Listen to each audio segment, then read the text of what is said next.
नमस्कार, जोहार। मैं अभिषेक आनंद और इस वक्त मैं मौजूद हूँ बीएनआर में और हमारे साथ हैं पूर्व प्रदेश अध्यक्ष कांग्रेस राजेश ठाकुर जी। हम उनसे बात करेंगे, जानेंगे नतीजों के बारे में क्या कुछ कह रहे हैं। सर देखिए, नतीजा सबको मालूम है। जो पूरे देश में चल रहा है वो झारखंड में भी हुआ है। पूरे देश में सांसदों विधायकों की खरीद बिक्री हो रही है। भारतीय जनता पार्टी खुलेआम कर रही है।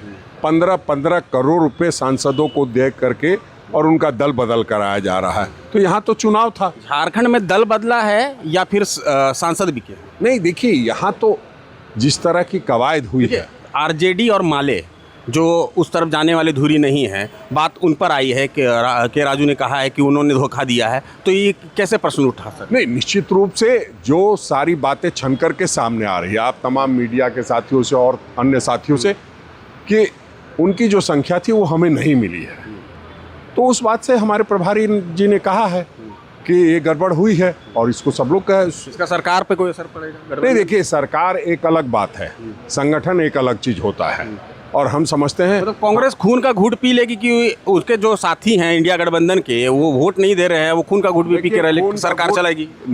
वोट के लिए सिर्फ राजनीति नहीं होती। राजनीति जो होती है अंतिम पायदान पर बैठे व्यक्ति को केंद्र बिंदु में रख के होती है। जैसा कि के राजू ने कहा कि उनको जो हम लोग सुविधाएं दे रहे हैं, जो हम सरकार में वादा करके आए हैं, उसको पूरा करने का काम कर रहे हैं, तो उसको अधूरा छोड़ के नहीं जाएंगे। जैसा कि के राजू ने आरजेडी और माले पे आरोप लगाया कि इन लोगों ने धोखा दिया है, नहीं मिला। जो तो सर बात सामने आई है वो उन्होंने कहा है। आरजेडी का इतिहास तो ऐसा कभी रहा नहीं, पहली बार ऐसा हम नहीं। देखिए, इतिहास भूगोल की बात नहीं है। इतिहास के लिए आज बहुत बड़ा काला दिन है, जहां खुलेआम विधायकों की खरीद बिक्री हुई है।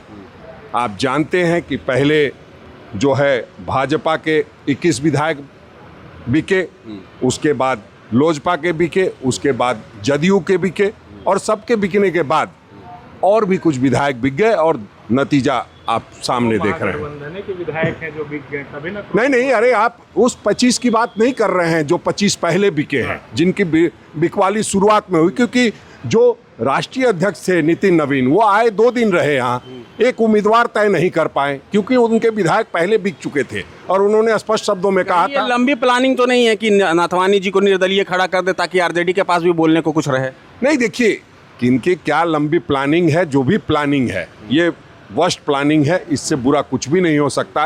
ये लोकतंत्र के लिए घातक है। आप सबों को भी इस बात के लिए चिंता करनी। आगे क्या करेगी कांग्रेस? आगे हम तो लड़ने वाले लोग हैं, सड़क से लेकर सदन तक और सदन से लेकर न्यायालय तक लड़ाई जारी रखेंगे। धन्यवाद।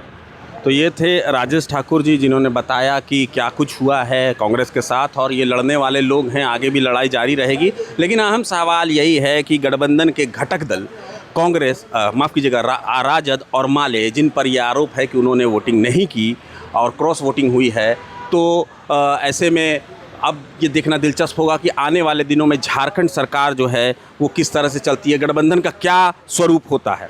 फिलहाल इतना ही। मैं अभिषेक आनंद, मेरे साथ अरविंद। हमें दीजिए इजाज़त, मगर जुड़ रहे हैं प्रभात खबर झारखंड के साथ। प्रभातखबर.com, विश्वास वही, रफ्तार नहीं।